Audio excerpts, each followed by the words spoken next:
Welcome to another episode of the Rolling Thunder Podcast. I'm your host, Rob Kinney, and joined by Spence Halford. Good morning. Good morning. Or evening. Or evening. Y'all don't even know when we're recording this. We can say whatever we want to. That's right. Man, I know we say this every single time, but this is a really cool episode. We've got my grandfather on the show today who's 90 years old. Wow. His name is Burl, B-E-R-L, which is a very unique name. It's one of the coolest names I've heard in a minute, by the way. Burl Bartley Gary is his name. And he goes by Burl, or to us, he goes by Pop. And he is just really a cool guy. My grandfather has been incredibly successful businessman in a really difficult field. Like he's never done anything that just was like explosive or viral or nothing was easy. Right. Long, consistency hard, over the tedious, years. consistent work. Yeah. He has made his living selling furniture in a really rough part of North Memphis and kind of in the Jackson Avenue in Hollywood.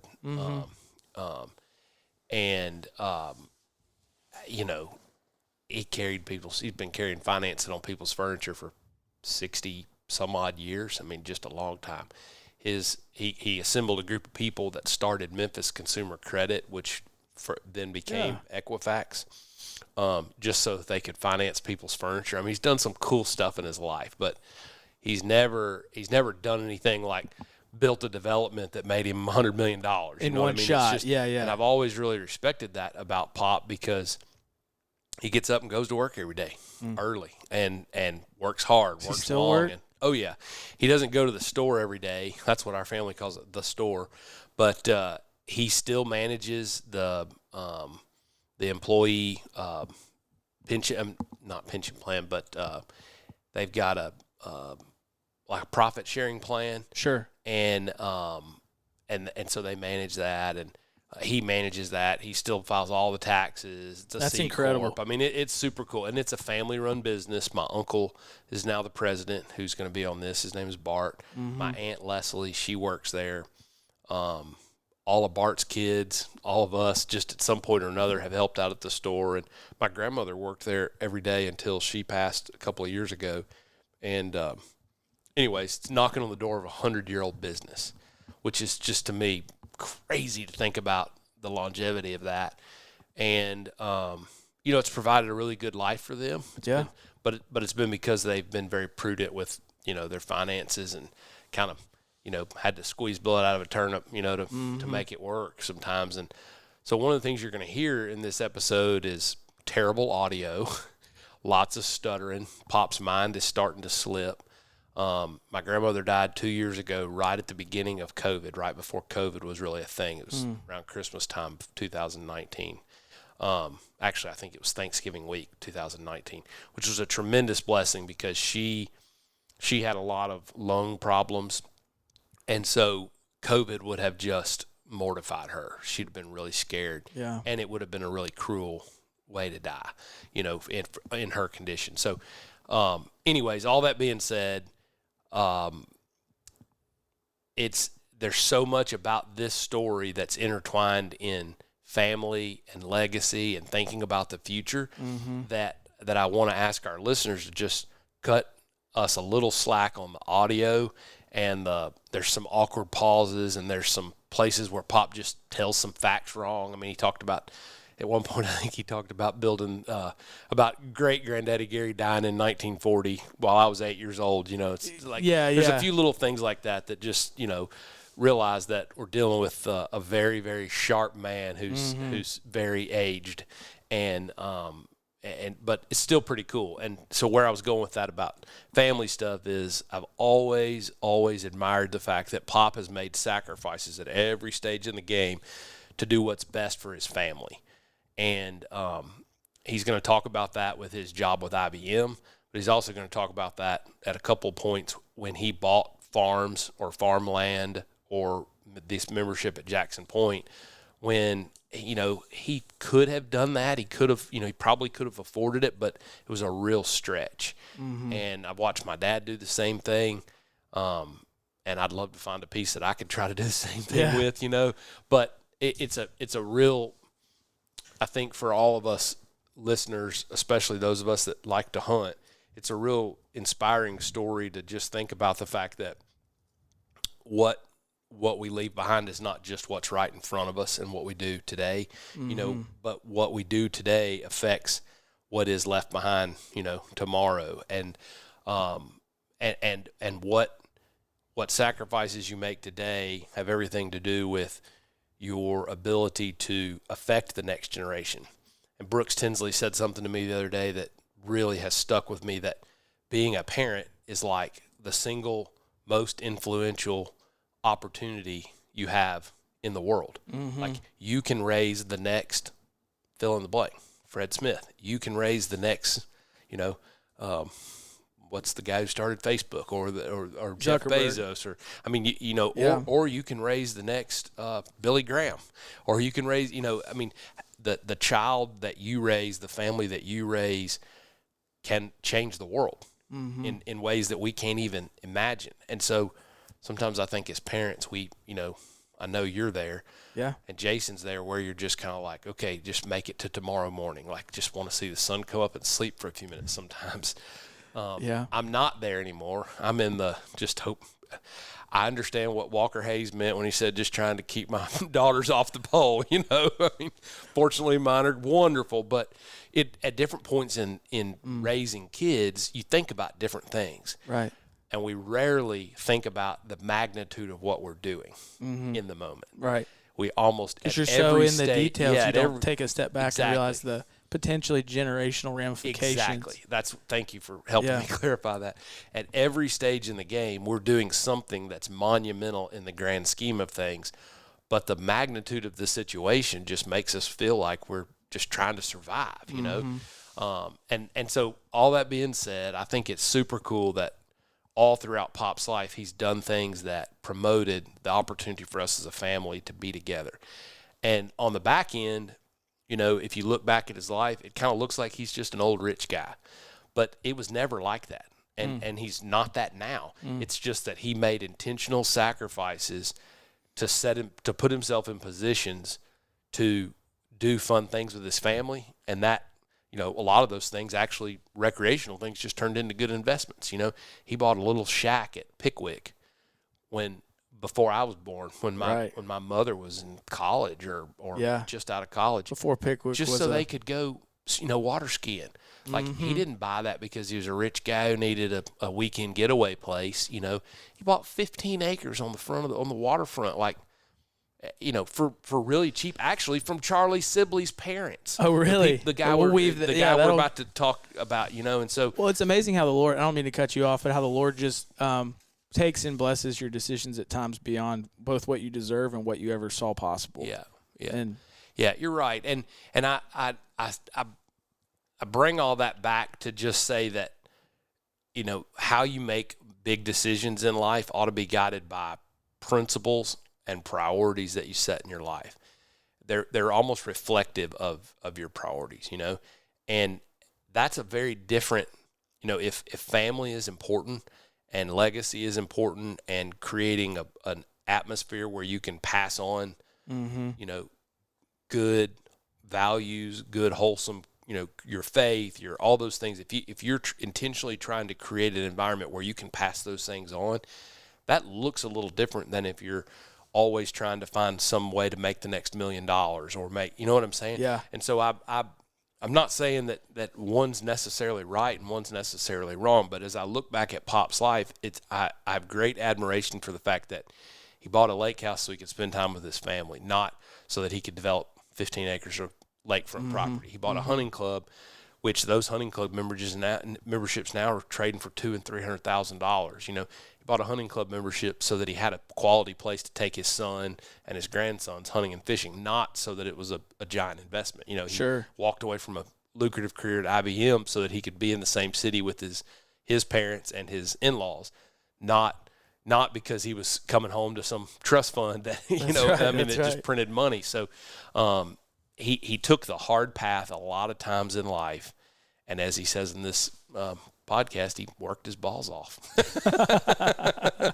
which is hilarious, by the way. I texted my mother that line, and she was like, "Oh my gosh, I'm mortified." I didn't see that coming at all. Either. He said that, and anyway, you'll hear it. You'll hear our surprise as well. It's but fantastic. This is, as we kind of continue the story on Jackson Point, we were kind of talking off air that it's so cool how what kind of started as this mutual connection between you and Dudley, the more that we've kind of teased back the layers, we've kind of realized that not only is there's this overriding story about working hard and making choices that matter for your family, but there's also this sense of which, like, turkey hunters probably need to pay attention to this story because of all this stuff with the diaphragm calls and how that's kind of come together, and we'll go into that more too. And, I mean, we're literally talking about one of the 2 or 3 places in the country through the late 50s, 60s, and 70s where turkeys existed. I mean, we're talking about – I mean, this is like South Alabama, Choctaw Bluff stuff and St. George's Island. I mean, this is and working on rich history.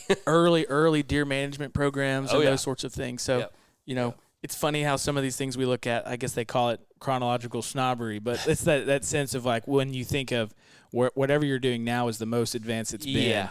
When it's refreshing to take a step back and go, nothing's new. People have been thinking about this for a long time, and we are joining in and taking part in that fellowship of preserving and conservation and taking part in the next wave. Yeah, and as Toxie always says, it's not about what you take, it's about what you leave. And that's a good word. We need to be reminded of that. I agree. I can't say anything more to it. All right, well, hope y'all enjoy this one as much as we did.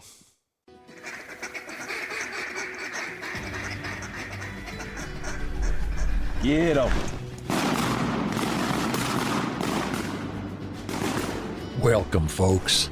Y'all come on in and make yourself at home. This here, well, this is the Rolling Thunder Podcast, your home for all things Rolling Thunder.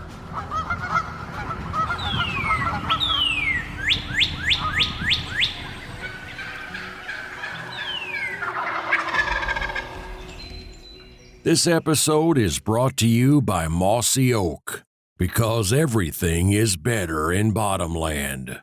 Kent Cartridge, quality matters, performance counts. Shen Gear, waterfowl gear that is built better. And Benelli USA, dominate the skies. Well, welcome to another episode of the Rolling Thunder Podcast. Today I get to be your host.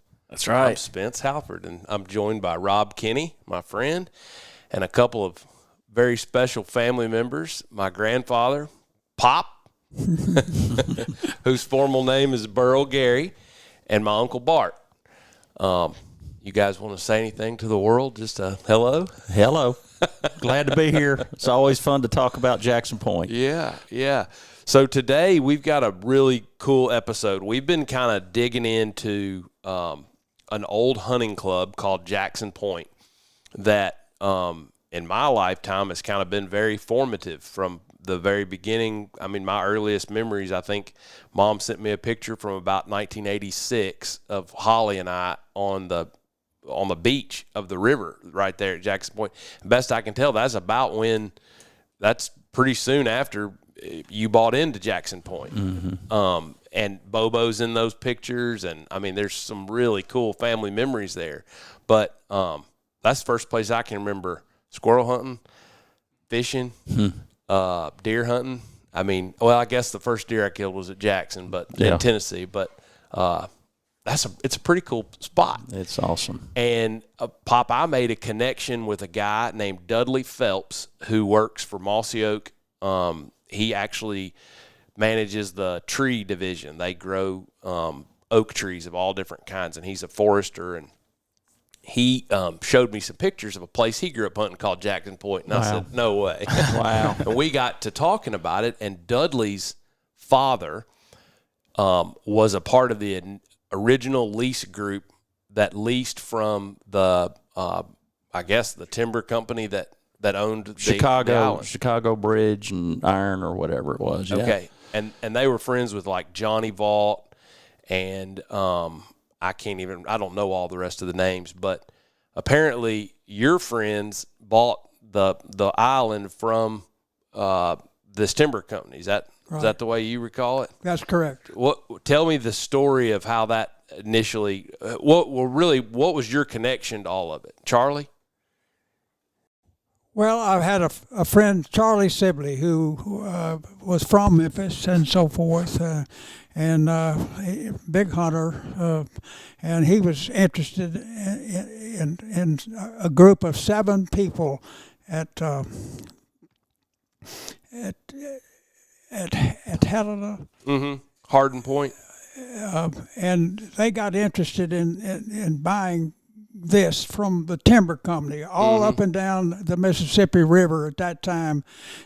Timber companies owned a lot of that area, and they were gradually selling off some of it. And this group got together, 7 people, and they bought this share of land down there from the timber company. 7 men in Helena, and from there, Jackson Point, as we know it today, started. Mm-hmm. And it was actually a combination of 2 clubs.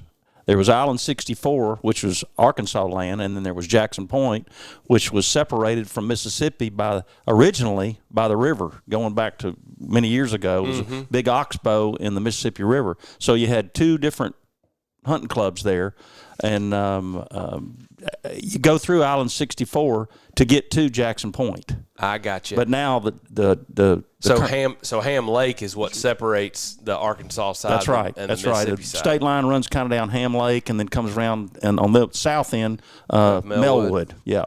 And originally the river flowed around there, and way back in the day, so I understand, is the Corps engineers dynamited this or whatever they do to straighten the river for river traffic. And so this land is actually Mississippi property. Island 64 up here was actually Arkansas. So that kind of what you're looking at there is the where the old river flowed through Mark Ham Lake around Melwood and then came out on the south end. And Mark Ham was part of the group, I think, that Dudley Phelps' dad was talking about. A member of. So how do you know Charlie? Give me the story on Charlie. Well, Charlie Sibley, a great guy, no longer with us, but because of death. But he came back. Charlie came back from the Army in the Panama Canal, that portion of the war we had coming, and came to the University of Memphis, and I was there, and I think this would have been in 1952 probably when he came back. This is where I met him. He had gone to school at Messick prior to going into the service, but he came back there, became a Kappa Alpha in the same fraternity, and we became closest friends, just like brothers, over a period of years. And at that time, his dad had a bunch of beagle hounds, and they were big rabbit hunters, and so we spent many a weekend. So Charlie grew up in Memphis. Charlie grew up in Memphis.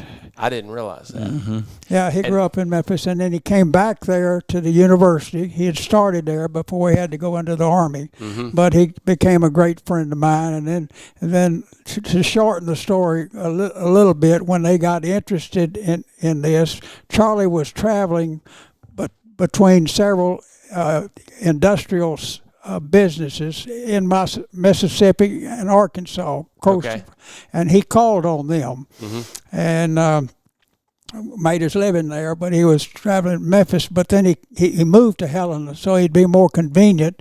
And then this group of several men, originally 7, got together and decided that they were interested in trying to buy that land that later became Jackson Point. And you said, Uncle Bart, that they were members of Hardin Point, which is across the river. Yeah, And so they had their eye on it from. Well, if you talk to Charlie or Ernie or any of those. Ernie's Charlie's son, right, who's still in the club.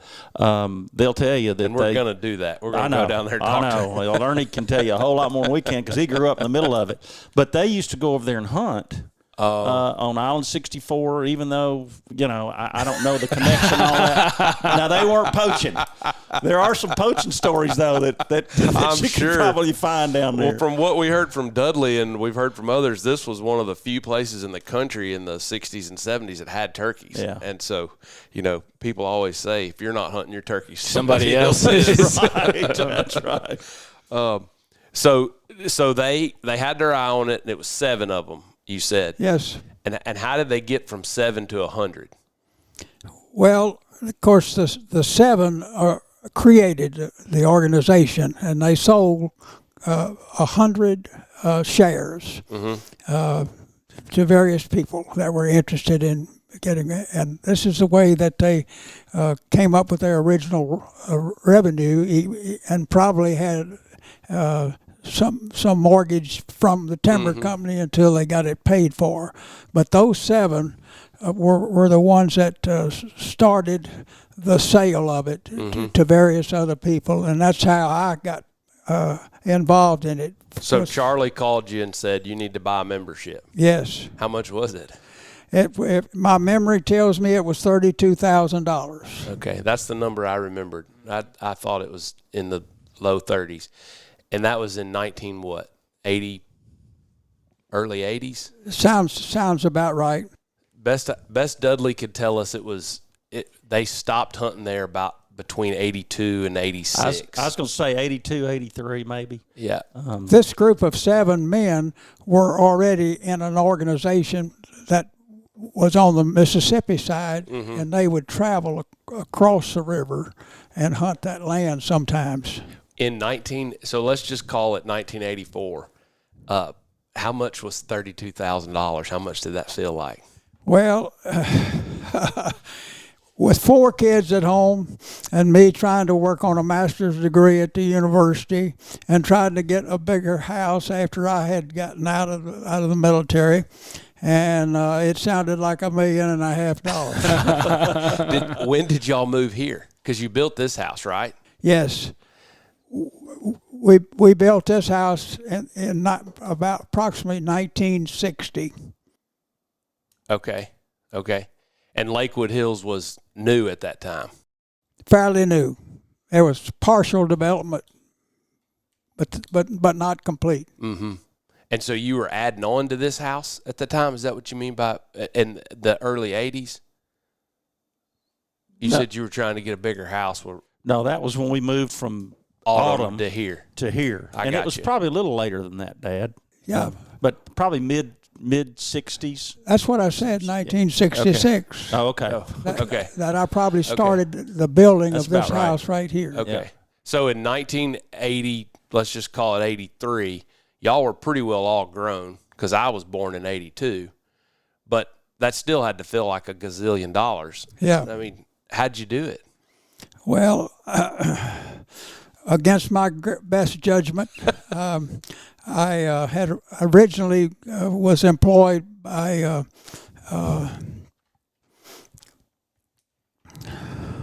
IBM.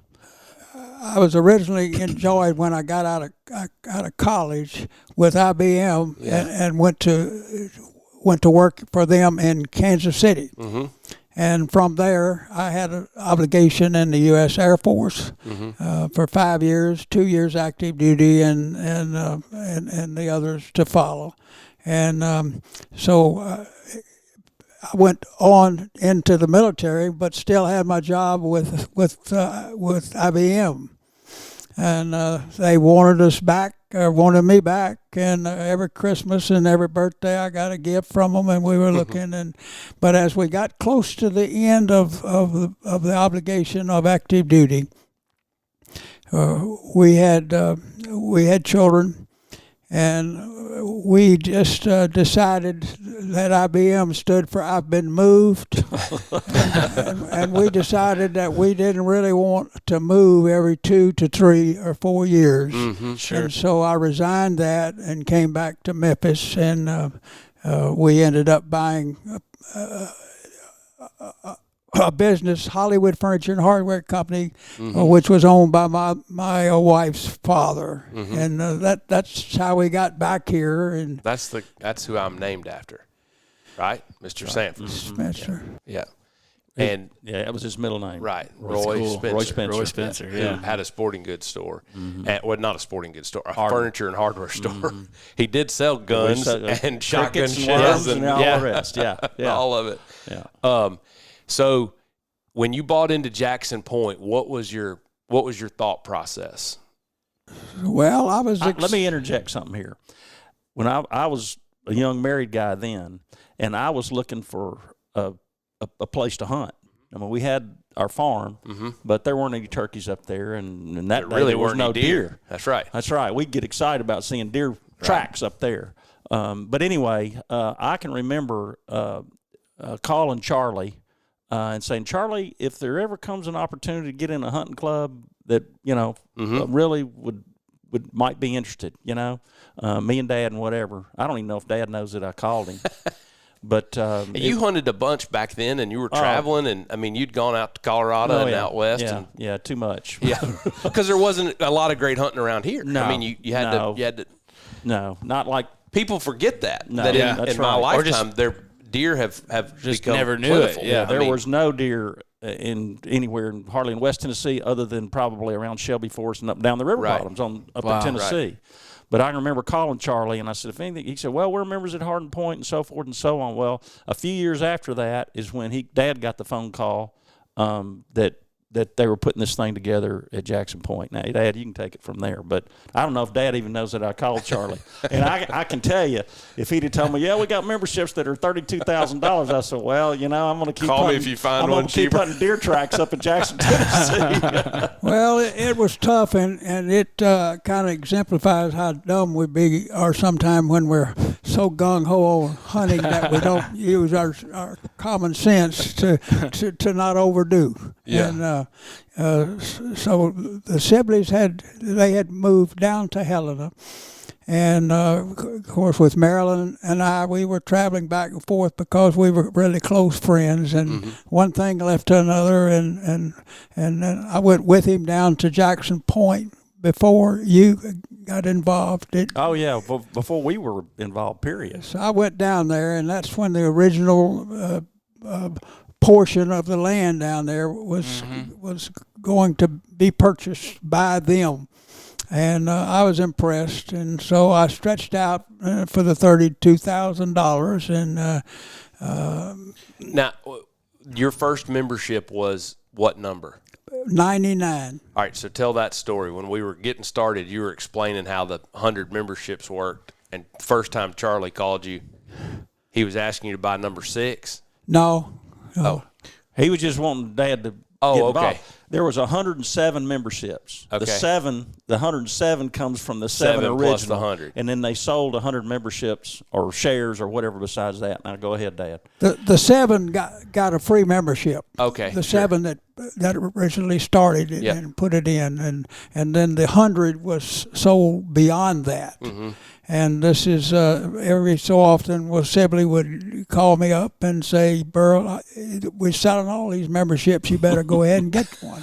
And I'd put off, as I said, with kids and a need for a house and a job and everything else. But at any rate, I finally took the dive and bought one share, number 99, out of 100 that they sold.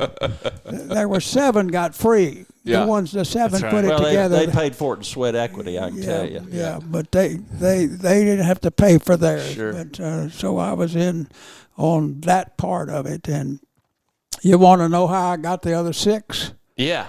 Okay. Well, certainly Bart was coming along, and he was interested in hunting, and naturally I was upset to some degree that I had to put the thing in my name on the 99, but wanted him to have a part in that. And then one of the original 7, Dr. Whaley. Dr. Whaley, decided he didn't want to go any further with it, and so he put his number 6 was of the 7 was what that he had. he put it for sale. And Scooter Gabby, Charlie Sibley, and one or two other people just kept beating on me and saying, you need to buy that so Bart will have a place to go hunting. Yeah. And so I finally, naturally, he made a big profit on it, but I ended up buying that one. Yeah. And I think it was $50,000 at that time. Yeah. And How did explain how the memberships work from a hunting standpoint? I understand what Pop means by you having a place to hunt, but from the early days, Jackson Point has tried to grow big deer. Right, big buck program. Yeah. And so each member, right, only kills one big buck. And they went and got real great help, like from University of Mississippi State, and I don't know who all else, to develop a really good big buck program. They already had big bucks, but there was too many deer, and the first few years you just shot anything because they wanted to get a good feel for what. Yeah. That's right. And but since then that program has developed. So that membership that he owned because he was one of the 7 that started, that was number 6, and so when I bought it, I have number 99 and number 6. Right, and so what Pop is saying is that the membership was in his name, so he's the only one that could shoot a buck. Right. So he bought a second membership so that Bart could shoot a buck. Could shoot his. And then through the years, he spread that. They've made it possible where you can put your buck privilege in somebody else's name. That's right. That's right. Okay. So Dad killed one. Bart's son has killed. But it's only 1 year under that. Only one per year, or one big buck. One big buck per year. Well, what you got to realize also, even though my grandfather's farm at Jackson, Tennessee, that there weren't any deer there, right, to amount to anything, and so did get Bart down there, and we had a camper, pop-up camper, an Apache, pull-behind pop-up camper at Jackson Point. Yes, sir. That was the first camp house. That's where we stayed. That was it. We pulled that camper up there in front of it, and we put a tarp over from that one to the other, so when it rained, we could get to the vehicle without getting wet. Have a little courtyard out there. I like it. And the group had put in a well. And so we had a place to get some water. But at any rate, that was the start of it. It was roughing it, but who cares if you go on hunting? Yeah. We don't worry about that. Yeah. And so we just thoroughly got wrapped up in it. And, of course, we had fishing also in there. But the fishing is world class. Yeah. It's as good as anything I've ever experienced. I would take Spence and another one or two of the grandchildren down there, and they were little. And Spence, for example, and they had these huge brim, and they were bigger than you could hold. As big of a brim as an adult man can hold with his hand. Just jet black. Grief. They were unbelievable. And they were young enough. We fished in the trees that were in the water on each side of the river coming through there. Markham Lake. Yeah. And so what I would do was I would pitch the rod out and with a float on it, and when that big old brim would hit that thing, then I'd hand Spence the rod, and here we'd go, man. And I tell you what, it was exciting for a little guy, wasn't it, at that time? Absolutely, that'd be exciting for a big guy. That's so fun. Yeah, pound for pound, those big brim fight harder than any other species of fish. Unbelievable. Yeah. And eat good. Yeah. People talk about brim fishing, but my earliest memories of brim fishing were if it wasn't big enough to put a fillet knife to it, you're throwing it back. That's right. We weren't scaling brim. You showed me some of those pictures. They're huge. Yeah. And the crappie and the catfish were the same way. Like wheelbarrow tires. Right. And we did yo-yos a bunch. That was really fun. Wintertime yo-yos was this. Oh yeah. Yeah. So the deer hunting was great. You killed a turkey down there early on, right? Yeah. Well, that's another story. Let's take another story first. Okay. About Bart when he killed his first deer down there. Can you spell that out? Well, I mean, I was as a young man at Jackson Point. It was like died and gone to heaven, Right. Just to be hunting down Right. there, and the club was really what these guys, the original 7, had been involved in a number of clubs, and they knew how to set everything up so that it would be something that would be generations to come. I mean, they've got all the rules and so forth as that, and rules. A lot of people don't like rules when it comes to hunting, but when you've got 107 memberships, you better have some rules. Good rules. Yeah. First thing they did was they go in and they basically kind of surveyed where the campground area was, which is no longer really a campground because there's some homes down there now that are as nice as the one I live in every day. But in the area we stayed in with our little camper, some of the guys that were from that area went in and built buildings, but they even designated an area for campers and stuff like that, and then the whole thing was laid out kind of like a subdivision. I mean, with roads. And so forth. But it was all in one spot. That's right. It wasn't spread out over. You couldn't just go in and throw a tent up anywhere you wanted That's to. right. I imagine it was all from one spot. Okay. Yeah, and the roads were not just roads either. They had 20 to 30 foot right-of-ways on both sides of the roads. And so, before anybody that I ever heard of or read in a magazine was planting food plots, every road had turnips down the side of it. I mean, and we'd come back in the fall fishing. I mean, we'd take a garbage sack and fill it, the bed of a truck up with turnips. Yeah. They were unbelievable. Oh, yeah, huge turnips, yeah. that's really cool. But it was all laid out. You could only have a certain every member could only have 2 stands. There's only 2 stands allowed, and once you got a spot for a stand, then you had to. That was your spot. You couldn't pick up the next day and go move. Did they do this seasonally, or did you get an assignment of a stand for perpetuity? I mean, was it every year you picked your stand? No, once you got a spot, that was your spot. I mean, you could choose to move that spot, but it had to fall within the rules. You had to go to the deer committee. There was a committee of the deer committee, and you had to say, I want to put a stand over here on Johnny Vault Road. Yeah. And if there was somebody that was already over in that area. Distance right, because they have to make, like, from a safety standpoint that's and exactly hunting. Right. That's exactly right. Wow. And so, cool. One of the stands we've probably had for long as I can remember. Oh, yeah. There's a couple of them, actually. But once you got that spot, then that was your spot. And you couldn't just pick up and say, I'm going to move over here because there's more sign over there, because you had to go before the deer committee. So a lot of people, some people didn't care for all that, control. But you got to, you know how hunters are. Oh, yeah. And if you're trying to raise and manage for big deer, you got to have those rules. Well, it normalized access for everybody. Right. But it also normalized, there were a lot of guys that lived down there in West Helena, Elaine, farmers that were there all the time. Mm-hmm. And so they did as good a job as any club I've ever seen of making it so that a guy from Memphis who only could come down there 5-6 times a year, had an equal playing field with guys who were 20 miles from it. Well, and originally they could only have, I don't remember how many it was, there could only be a certain number of members, no more than a certain number of members from those counties right there around Oklahoma County and Phillips County.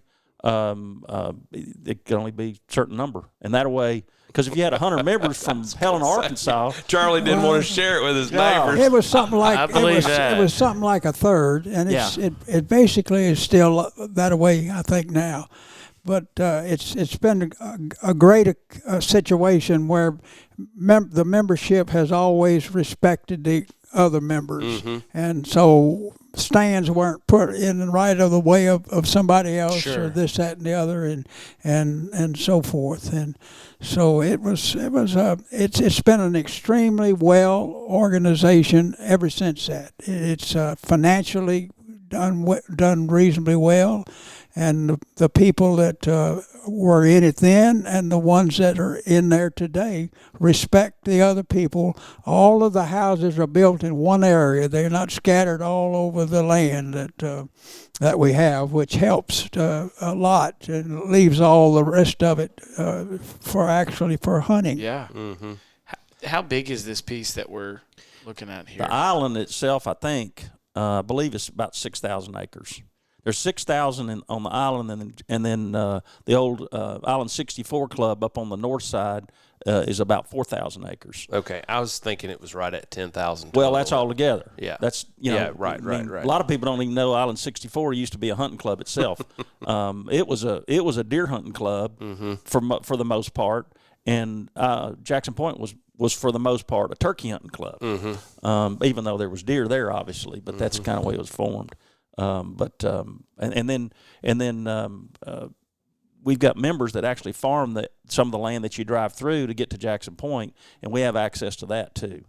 There's plenty of room. 107 memberships sounds like a big. lot, Yep. but when you talk about 10,000 acres plus, that's a lot of area. Yeah, and it's almost all timber. I mean, it's stuff that's been timbered. That's right.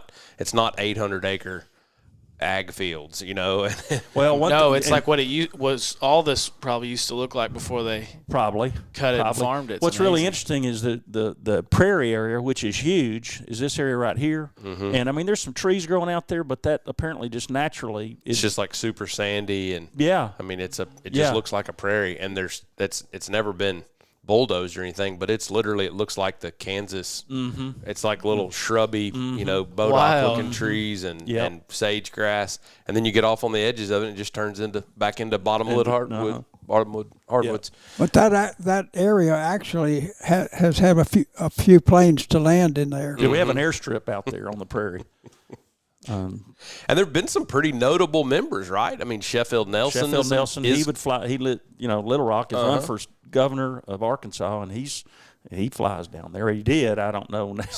Several different commissioners through the years of Arkansas Game and Fish. So it's a really neat place. Talk about squirrel hunting down there, because squirrel hunting was a big deal. I mean, I remember going down there and shooting a whole bunch of squirrels. Well, there are no gray squirrels down there. It's all fox squirrels and black squirrels. Black squirrels and fox squirrels. and it's like those fox squirrels down there, most of them have a gray nose, and it's like hunting. You look up in the tree, and they're so big, you think it's a cat up there. There's a lot of wild pecans down there. Sure. If you can find an area where there's wild pecan trees, man, that's where the squirrels. Well, this is different too, because all that I had ever hunted was squirrels at my granddad's farm at Jackson, Tennessee. And so when I got down there and saw those big old fox squirrels, boy, they were huge. And I had one deficiency that nobody else ever had, but my the .22 rifle, which is what the limits of what I had, even at the farm, but up there especially, and was owned jointly by my father and his brother. And they were to share that .22 up there, and they loaned it to somebody. And he was trying to clean the barrel, and as a result, he got stuck in there, and he tried to shoot it out. And as a result, this .22 did not shoot real accurately. You had to figure out how far to the right and how far underneath. You had to aim it in order to hit the squirrel. But I learned how to do that, and I still own that rifle today. That's great. That's great.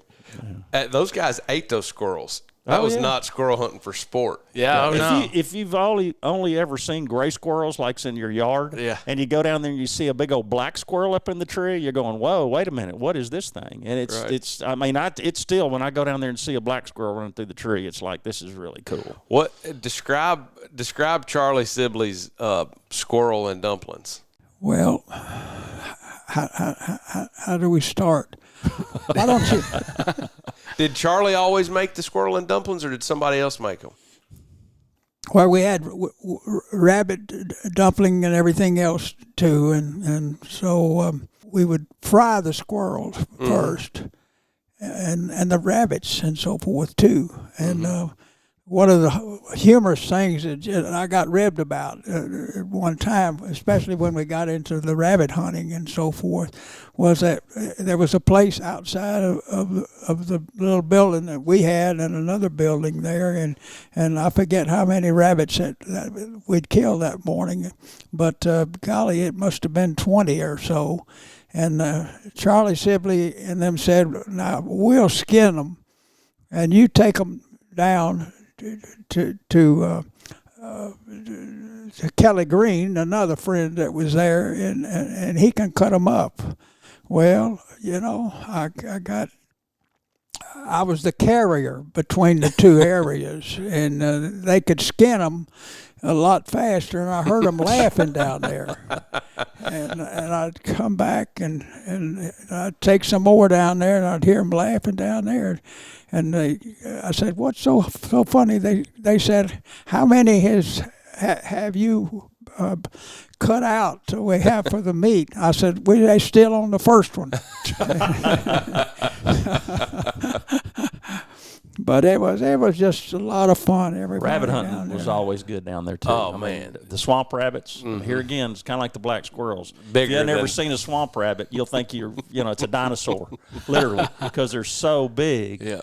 One of my favorite memories down there of a rabbit hunt is one year the river was up, and of course, the club. One of the way that I'll pull over here and chase a rabbit for just a minute. One of the ways the club helps sustain itself is the timber cutting program. They have a very organized timber cutting program to where that provides additional revenue for the club, and they don't go in and just clear cut. It's very selective, and they've been doing that since the get-go. And but as a result of having the timber cutting program, you got some huge brush piles down there.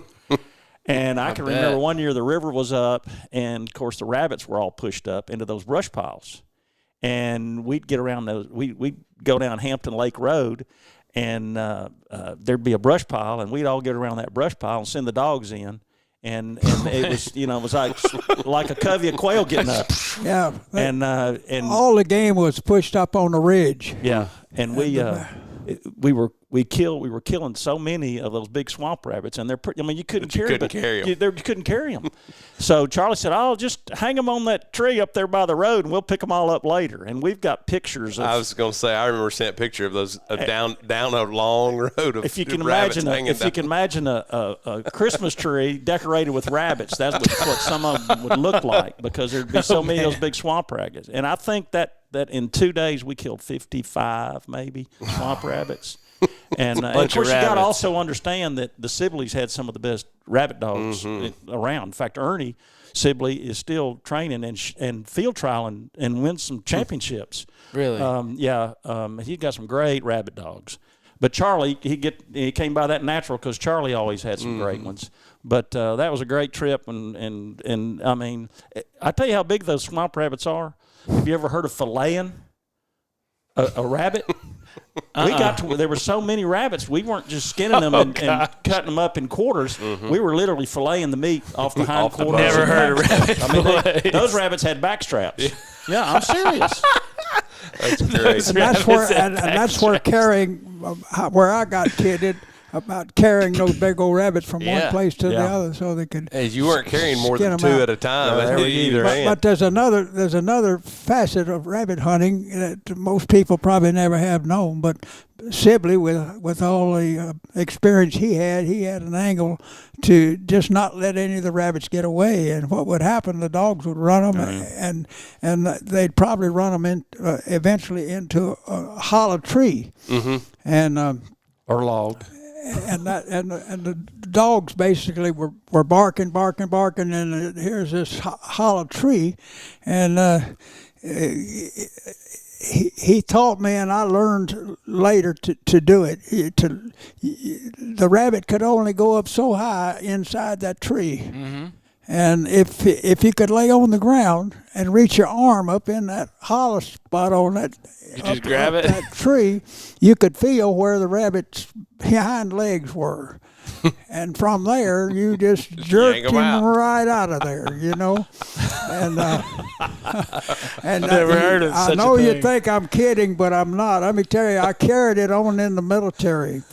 I had a friend that had never been rabbit hunting, and I had 2 little bitty old beagles. They never were any good, but that was what I had. And so this fellow was from up in Kentucky, and he said, "I want to go rabbit hunting with you." Okay, well, we went rabbit hunting.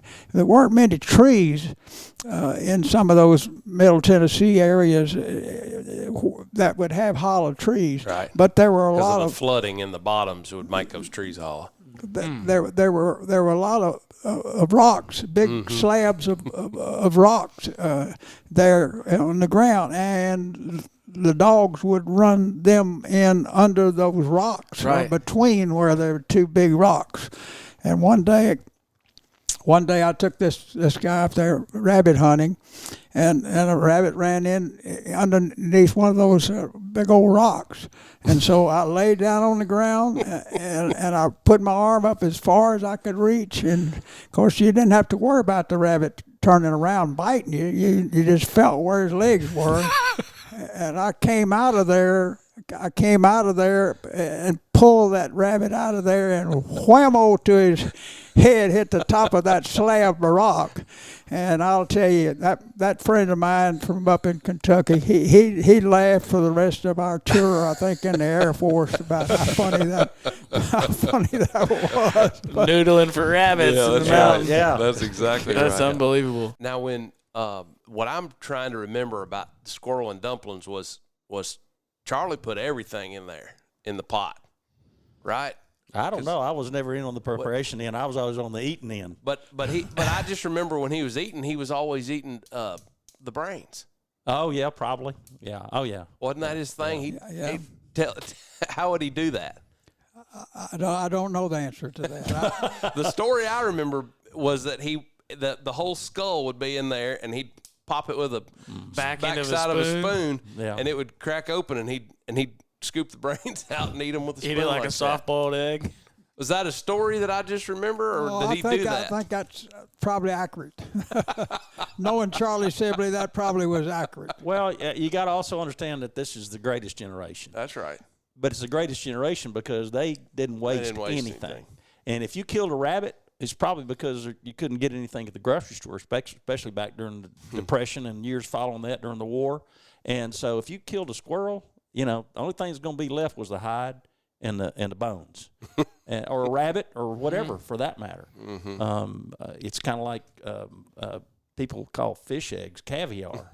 I can remember my grandfather he'd save the fish eggs out of when he was cleaning fish. That's right, and you were going to eat fish eggs. That was part of the fish dinner. And nobody hardly probably does that anymore, but that's where I got to think that a lot of that came from, is they just didn't waste anything because that's what they had.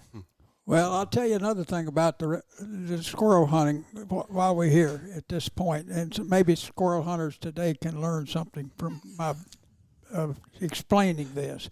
But so many people try to clean a squirrel by cutting it in the middle and pulling both ways to skin it. But you see, the Sibleys had learned in all of their hunting a better way than that. You just cut up under the tail, and you take the 2 hind legs, and you put your foot on the tail, and you just roll it. You just roll the squirrel up, and it'll skin him all the way up to his neck and his head. That keeps all the hair off of That's him, right. too. Yeah, it keeps all The hair falls off of them so bad. Yeah, you just roll it, just pull up like that. Yeah. It's a good trick. Yeah. What about, didn't Charlie call you up a turkey there? Yeah, he did. I remember there's a video of that somewhere. Well, before that, let me get Bart to tell you about the first deer that he killed. Okay. You don't remember that? Oh, I remember, shooting the deer and couldn't find it, and we had to get somebody to go track it down. And I had hit it good, but just had hit it high. A buck. And best deer I ever killed, even to this day, or one of the best deers even to this day. But yeah, I just remember how excited I was, and just thank God that I had a dad that put me in a place where I could have that kind of experience. That deer's on the wall at the store. Well, after I was hunting somewhere else, away from Bart. But anyway, when I came in, it was probably close to lunchtime, and I didn't really know exactly where Bart was going to be hunting. But I got inside and I found this great note that I will never forget. It told me that you're the greatest dad in the world. I shot a buck today, and it's so big I had to go and try to find somebody to help me get him out. But he said, I just want you to know that you not only had me a gun, but you killed a buck the first time or two that you were out, and you thought that I was the greatest dad that had ever come around. And I saved that note for a long time. I don't know exactly where it is now, but that really made me feel good. Yeah. Man got lost in the flood.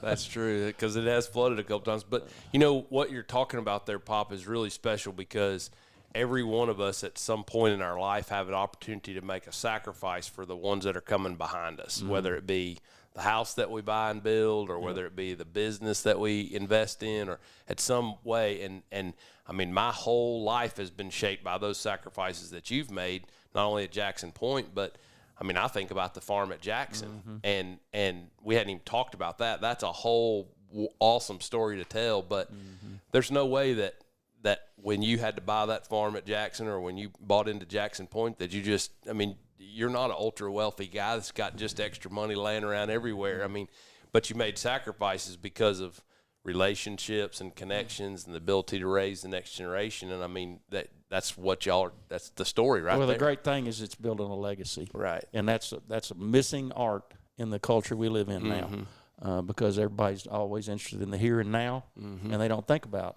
I mean, they may think about their kids, but you're talking about generations now. And just like Charlie Sibley and all them, I mean, they've got grandkids down there. Charlie's long gone. But Jackson Point is well established now, and for generations, they'll enjoy someplace like Jackson Point because of the sacrifices that original 7 made. That's right. And reached out to guys like my dad and the sacrifices he made. And here again, I call it the greatest generation, because that generation still knew about making sacrifices for the generations that were coming. And that note from my son about that first deer, that I was a great dad. I had bought him a membership, I had gotten him a gun, and he had killed a deer. And man, how happy he was. And I saved that note a long time. It's probably stuck somewhere, but that made those loans all worthwhile. That's really special. Yeah. So while we're here and talking about sacrifice, I'd like to get you to tell real quick the story, or as long as you want, the story about the farm at Jackson, because you've got a farm in Jackson, Tennessee, that was your grandfather's. Correct. Right, and his name was Burl Bartley. What was his name? Papa Gary's name? James Harvey Gary. James Harvey Gary. Yeah. And what do you want me to tell about it? Well, so when you were a little boy, you rode the train up there. Yes. Your parents put you on a train From right Memphis up there to so cool. And you'd get off the train and you'd walk to the farm. Yeah, that we to help work on the farm. Where the track ran, they had a stop, and it was 2 miles away. And so I would get off there at the little stop. Neely Station. Yeah. And walk the rest of the way in, and I could. And one day I actually rode on into the deal at Jackson, and I had my backpack and a sack of stuff and my rifle, and I walked 7 miles. Because you'd missed your stop. I had never heard that one. I walked 7 miles carrying my pack and that gun all the way out on a gravel road to Papa Gary's farm. Yeah. How old were you when you did this? I don't remember, but it wasn't very old. And that's amazing. I've never heard that story either. Yeah. And so your dad grew up there in that farm. Yes. Right. And the story that I want you to tell is, so in the Great Depression, Papa Gary lost that farm. Yeah, of course, this is well before my time. That's Sure. when my dad was younger. Mm-hmm. But at any rate, Papa had this would have probably been in 1915s to 1920. Okay. He had it mortgaged through the government financing program, and of course worked extremely hard to try to make the payments on it. And I do know I used to spend my summers up there because I could get away with things I couldn't get away with at home. But they probably also needed your help. Yeah, well, I mean, he didn't have a whole bunch of fancy tractors. No. He didn't have a tractor. And so as a kid, I learned to break ground with a mule. And this, that, and the other. But at any rate, what he's wanting me to tell you is that it got to where he just couldn't pay the payments, and so they moved out and they moved up at what they call East Union, which was outside of Jackson on the other side, and rented a place there. And within 2 to 3 years, a lady at the mortgage company called him up and said, "Mr. Gary, that other guy couldn't pay the payments either. Said, move back out there, work hard, and pay what you can." And that's what he did. He went back there and worked his balls off. That gives you chills, though. No, it really does. Think about every time I go up there, I think about that. I think about the fact that that he failed and couldn't make his payments. He gave it back to the bank. And moved into government housing. I mean, into an apartment and rented. And the bank came and said, "Pay what you can when you can." Gave him a second chance. And he pinned his ears back and made it work. Unbelievable. I mean, failure doesn't have to define you. Well, he did so much stuff to try to make the ends meet, and everybody worked. He had 2 sons and 2 daughters, but everybody worked on the farm, and a few sharecroppers. But at any rate, he had gotten him a few dairy cattle, and then milk didn't have to be processed a certain way before you could sell it. That's right. And to help out his cotton farming, corn, whatever, farming, yeah. He worked him up around in the city of people that wanted to buy milk. Yeah. And so many a morning he was up and milked these cows. And by hand. He had a number of people that had agreed to buy the milk. And then they'd run a milk route. And he had some little squares, which I still have, in which these people would buy that, and they would put it on their porch, and it'd say 1 quart of milk or buttermilk or whatever it was. How much they wanted. And so they would buy those, and then he knew where to drop off the milk. And then he would come back to home and eat his breakfast and head to the farm, head to the field. And so I tell you, that hard work. So Granddaddy Gary grew up there. Yes. How did he get to Memphis? He Firestone opened a plant here in Memphis, and my dad got on at the Firestone plant here in Memphis and worked for them until he retired. In North Memphis, we lived on Breedlove Street at that time, and there what I mean, people think today that they can't live without a TV or air conditioning or something a car. else. Or a car. And let me tell you, you can do it. And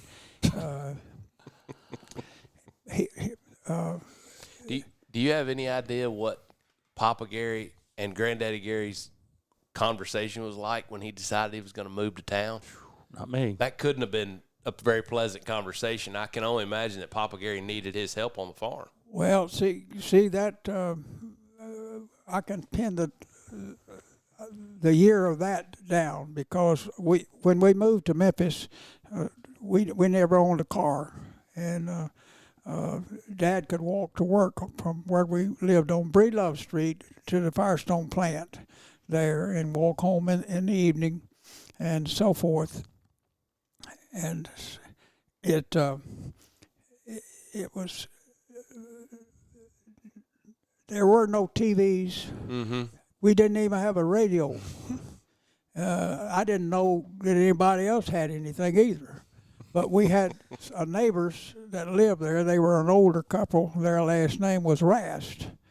And they had one of these big radio models. Mm-hmm. And when we were little kids, preschool or early school at Gordon School, they would let us come in and sit on the floor in front of that radio, and we could hear the serials that they had on the radio then, and Yeah. that was great fun. One of the things I always remember Pop saying was that when you didn't know that anybody else had something, you didn't know that you wanted it.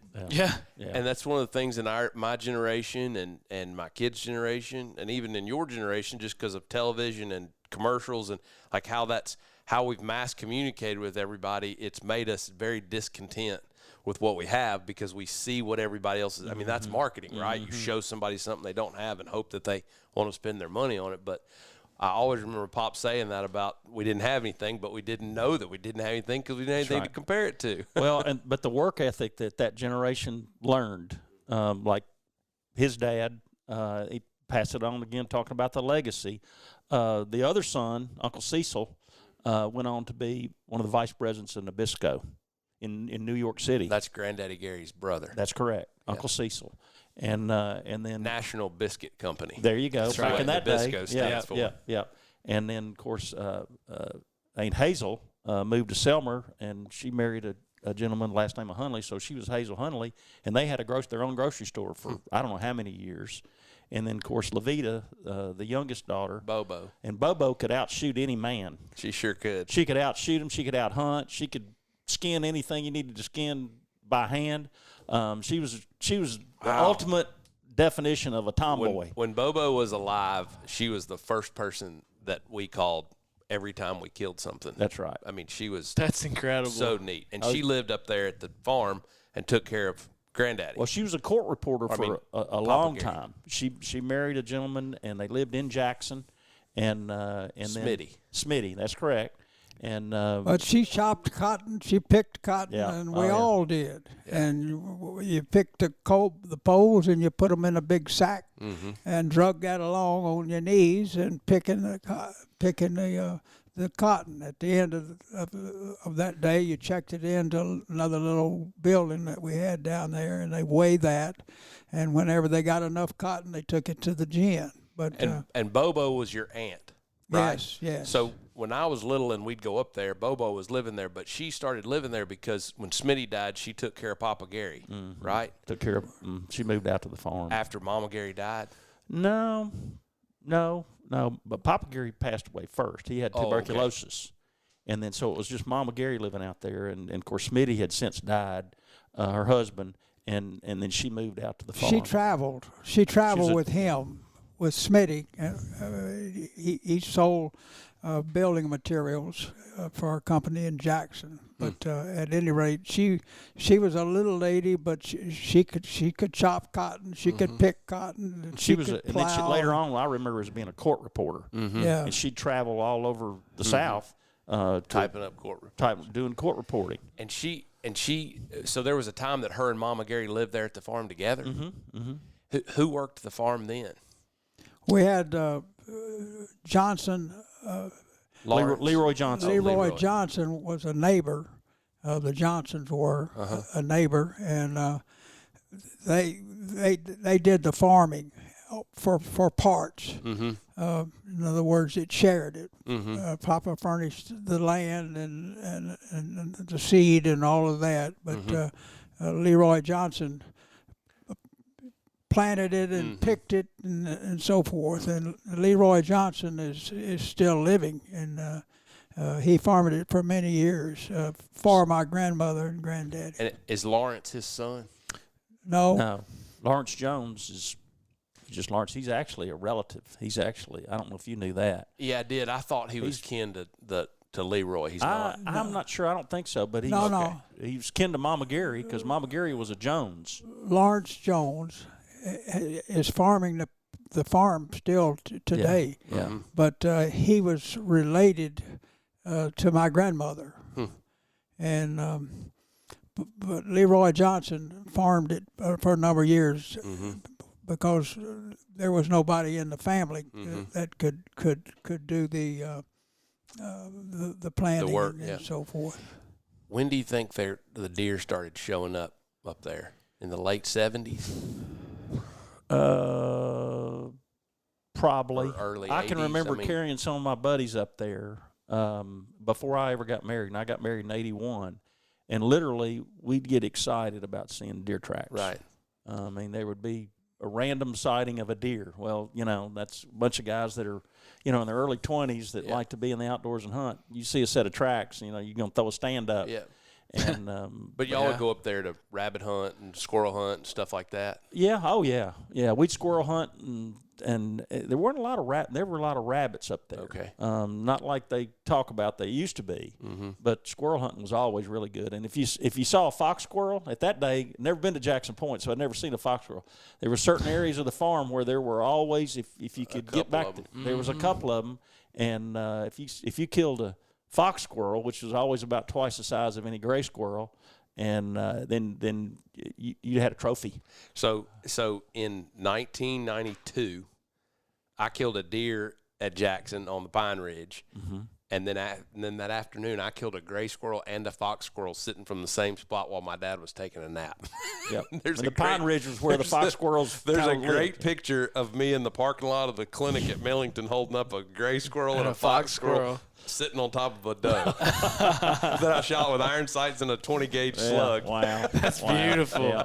Yeah. Isn't that fox squirrel? Didn't y'all mount that? Isn't that somewhere? Oh yeah, I've got the full North American squirrel slam. Well, I was about to say you got the squirrel slam, but this is not about me.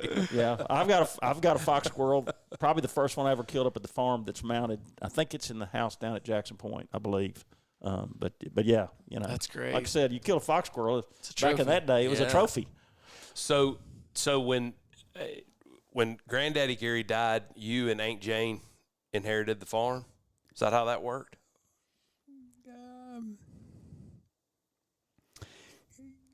Yes, when my dad died, Dad had everything written out as to with his assets assigned to so and so, and so there was some cash and so forth and various other things, but he knew, and they had already written it down that we wanted to own the farm. So we paid my sister cash for that part of that, and we inherited I guess half of a farm at that time, and so we've owned it ever since in the Gary Family Trust. What year was that Granddaddy died? Do you remember? Right about 90, 88, 89, 90, like that. Well, I was born in 1932. And of course, the war ended in 1945. And we'd go back and forth. So I it's hard to pin down the times. I'm not sure. I'd have to do a little digging to see. Well, I remember going to Jackson Point fishing with Granddaddy Gary. I remember distinctly going over to his house on Power Street. Because I cut the grass over there when Bobo lived there. But I remember going over there because you had a boat motor over there, and I remember us picking up. I grew up in this neighborhood on Homewood, just around the corner from you. And I remember you picking me up and then us going to Power Street to pick up Granddaddy Gary and get the outboard motor and going fishing. So that's too good. I had to be 7 or 8, 9 years. I mean, I had to be old enough to where Mom would let me, go with y'all to Jackson Point. Well, and Dad did a lot of fishing too. My dad did. And I'm going to say that would have probably been in the 40s. We're talking about when Granddaddy passed. Yeah. No, it would have been probably around 90. Papa 90. Gary may have passed in the 40s, but I'm talking about your dad. Probably around 90. That's probably close. Around 1990. Yeah, we have all of it in the Bible back there. Yeah. But,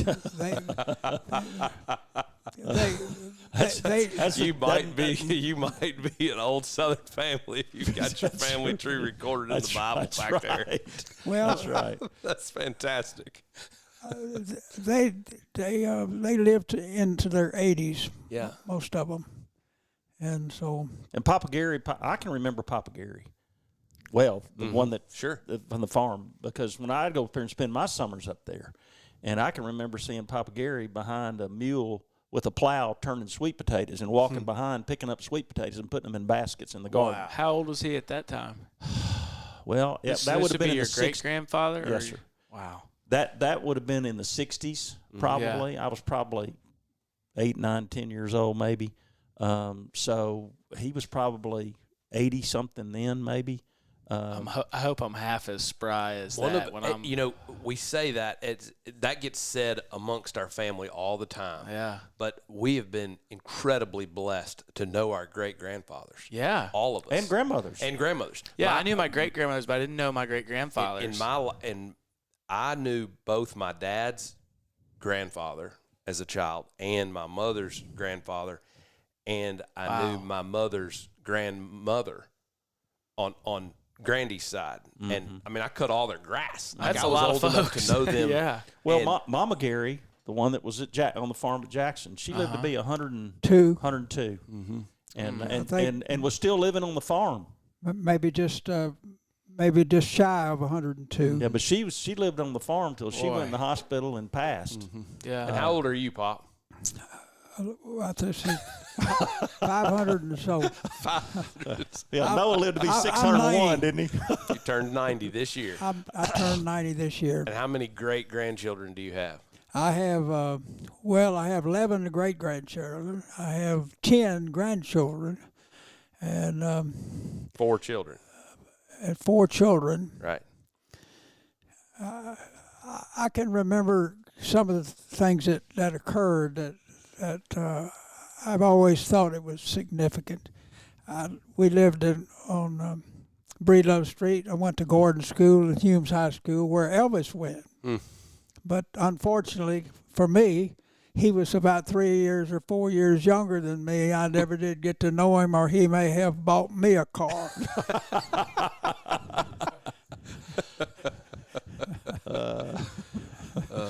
But I had two men that made a significant in my life. One was when I was in the Boy Scouts, and this would have been in the late 40s, and Camp Courier was the camp, and we had a really good troop, Troop 59, and there was another troop of 97 over on the south side of Memphis, and those two were probably the best Boy Scout troops in existence at that time, very competitive with each other. But the scoutmaster that I had worked for Firestone. He had some little kids also, but during the latter part of the war years and so forth, waste paper and magazines was worth something. And he devised a deal to where we had a little pamphlet, and we'd go around the neighborhood, and we would put out these circulars. So on Saturday, Troop 59 will pick up your waste paper and magazines, and we would go and do that. And however many of the scouts worked to pick it up, he would divide the money on there and put it on their account, and they could use it to go to camp in the summer or to buy a uniform or whatever else. And I mean, he had a family at home, but he was so interested in these boys, and we, you know, we didn't get in it and out at 13. Guys in good troops stayed till they 16, 17 years old. And so that was a significant man. And then another man, A.C. Williams, was a high school coach at Humes High School. And I always loved football best of all. And really wanted to play at junior high and so forth and so forth. And my mother didn't want me to play football. She knew I'd probably get hurt and so forth. Crooked that finger. And so I didn't in 7th, 8th, and 9th grade. I didn't play football.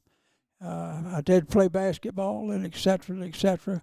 But at any rate, when I was getting ready to go into the 10th grade, just to be with the football teams, I went and asked the coach if I could be one of the water boys. And he said, sure. I said, I'd just like to be around with the team. Yeah, well, okay. Well, my dad found that out. And I had done that. He one of the few times that I heard him be esteemed with my mother, he said, let the boy play football.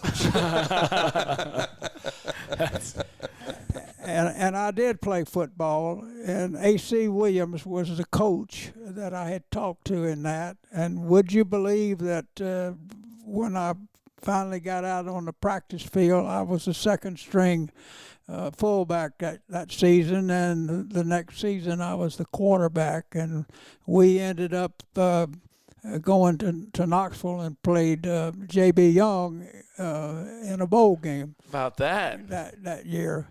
And Mother was right about getting hurt. I got my nose. If you wore a helmet that had a cover on it, you were a sissy. Oh yeah. And so we played offense and defense. That's right. You played both ways. There weren't two teams. You play it all. And I managed to get my nose broken so bad, and so forth. And I hated to. The guy that played tackle on our team was a big fella, and he rode the bus to Humes every day with me, and I felt sorry for him because he had to go by there and tell my mother that I'd gotten my nose broken. Didn't you say he broke it so bad one way you had to break it back the other way to straighten it out? Well, yeah. I had I got it broken again. They said it. You can see a little bit of it there. Mm-hmm. But the doctor that fixed me said, son, if you get it broke the third time, don't come back. I can't fix you up. And would you believe I don't have any pictures to show you? But there was one picture that I think that got in one of the annuals, and I had a piece of aluminum across under my eyes and across that nose, and two black eyes. I was about to say, you got to have a black eye from that. But A.C. Williams I mentioned the scoutmaster, and I mentioned him because he gave me a chance to play football. Mm-hmm. and I always appreciated that. And he pushed me to do it, and so those two men, I really felt good. There were other men too, but those two stick out because they meant a great lot to me. That's pretty neat. There's a million directions you can go. I hear you. These conversations. They can chase some rabbits. Man, I'm telling you. That's right. With the Beagles there. Well, I guess we got to wrap up. I've got to go to a board meeting later on today, and I just. Can we do it again? Yeah, I'm trying to think of what to say to wrap up. I would love to do it again. Yeah. I mean, I'd love to get Pop to tell some more stories about the store. I mean, we hadn't even gone there, but, I mean, Pop and Bart have operated a store that Pop's father-in-law operated. It's been around for almost 100 years now. 1924. Coming right up on it then. Yeah. Same location. Yeah.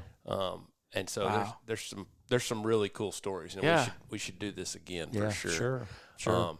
But I guess, Pop, what I want to say to you is just thank you. There's so much about who I am and what I've been able to accomplish in my short lifetime that wouldn't have been possible without somebody, being the brake and plow going ahead. Amen.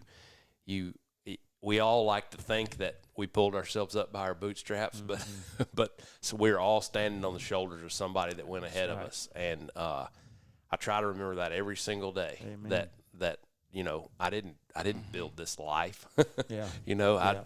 I'm just Well, grateful to of course, one share the air. thing that kids think today, they not only don't need to own a car to go to college and things like that, they need a really good looking one that's better than everything else. I went all through the school. I went all through the school years without us owning a car. I graduated from college without owning a vehicle, but that was all right. I had a lot of friends that had cars. That's right. And I ended up, as a result of my commitment to try to be the best that I could ever be in anything. If I didn't succeed, it would be acceptable. But I tried to be the number one, and I achieved it. I achieved it to be that quarterback on the football team. I achieved it to be the president of 3 of my classes in college, freshman, sophomore, and senior class, and without a car, etc., etc. I was president of the fraternity, and I spent many a night sitting up on Eva Street at 2 and 3 o'clock in the morning to do my studies. But I had a lot of friends that gave me a ride, or the streetcars ran. But I ended up, and they announced it in the newspaper that the president of the class, which would have been in 1950, had a 4-year average of 93.5 and Pretty strong. well, Hard act to it follow. just comes from hard work, and Bart and I were talking about it not long ago. You just have to try to achieve the best that you can be to help people and to contribute to life around you and to grow to be what you are. I think one of the things, too, that I've always appreciated, and you've reminded us of this a bunch, but you've made some really difficult decisions at pivotal points in your life that were based on priorities that you set and not based off of finances. So at one point in your life, you left IBM. There's no telling what you'd be had you stayed at IBM. You probably have been the CEO of IBM. I mean, no doubt. With as competitive as you are, but you made a choice to raise your family in a place where your in-laws lived and where your parents lived, and you've said that it mattered more to you to be around your family and to raise your kids around your family than it did to be the most famous CEO in the country. And the same's true for Jackson Point and Jackson. Like you made massive decisions based off of a set of priorities that, Well, value systems. there was a guy at that time in IBM. It was the leader in automated bookkeeping and checking and everything else. It had 3 divisions at that time. It had a electric typewriter division. It had a time clock division that marketed time clocks and factories, and then the newest one was the one which was the computer, which had the cards with holes punched in it, which could be read by another machine, and it could be made to produce a document by changing how you routed the wires in it and so forth. Well, the fellow that was probably 28 to 30. Let me stop. Mr. Sanford, my father-in-law, when I got my job with IBM, I told him, he said, "How much you going to make?" I said, "I'm going to make $300 a month." And he said, "Do you realize there's people that's worked all their life and never made $300 a month?" But it was excited. This young man was probably 28 or maybe 29, and he was their leading rep at that time. They didn't sell anything; it was all rental. And the reason it needed to be that way because a collator or a punch card machine, they probably had by the time you got operating on it, they probably had one that ran faster, and so they were rented, and they took them back and forth. But this young man, like I say, 28 to 9, we never did know what he made. But a number of years later, I picked up the newspaper here in Memphis, and there was a little article in there that this young man was elected president of IBM. And he was in your training class, right? No, he was their leading rep at that time. Wow. Okay. But young, he was. Yeah. Every once in a while, I think of his name, but that's an interesting story. Yeah. Well, thank you, Bob. Well, you probably don't care about all that. I do too, immensely, and I think everyone listening will too. Yeah.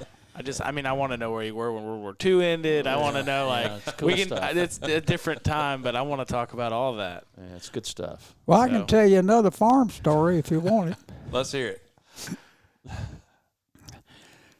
Like I say, I like to spend a lot of the time that I had at the farm because I like to go up there, my grandfather treated me as an adult, and as a result, I learned to break ground with a mule, plow, and I learned to do all the other chores, and he almost got me killed a couple of times, I think, but. Boy. But at any rate, it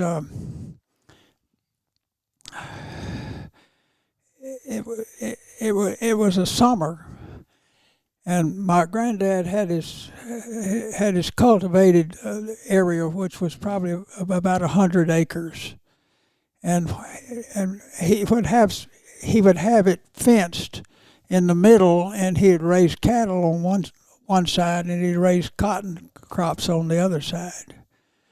And then the next year or two, he'd reverse those. And the cattle would fertilize, fertilize the ground and so forth. And there was one summer, and this was probably when I was in college, that they had a little kind of a swampy area at one end of the fields that just about always held some water, and the cattle could get water there. And on the other end, they had a pump. Mm-hmm. So when they reversed it, the cattle would be on that end, Mm-hmm. and they could get water out of pumping the water in a big vat down there. And summer came, and the cattle were all on the upper end, and the little hole that held water went dry. And they didn't know what in the world they were going to do, because a cow can drink more water in an hour than you could haul back and forth up there. And they were just desperate. They didn't know what to do. And we needed a way to get the cattle from up there where there wasn't any water in that little. If you've hunted, you know where that little water hole was. Yeah. We needed the cattle down to the other end where there was water that could be pumped. I think this was, I believe it was when I was in college, but it could have been a month or two. But I got a guy that worked. His father put the brick on this house, but this one of his boys was a pretty good sized man, and I probably weighed about 190 at that time. And I got him, and we went to Jackson, and we rented a post hole digger. And we got in there, and we plowed. He was on one side of the post hole digger, and I was on the other side, and we dug post holes all the way from that end that was dry down to the other fence, which was about halfway down. Mm-hmm. And so we were digging holes, moved to the next one, dig holes. He was on one side, and I was on the other one. And they had some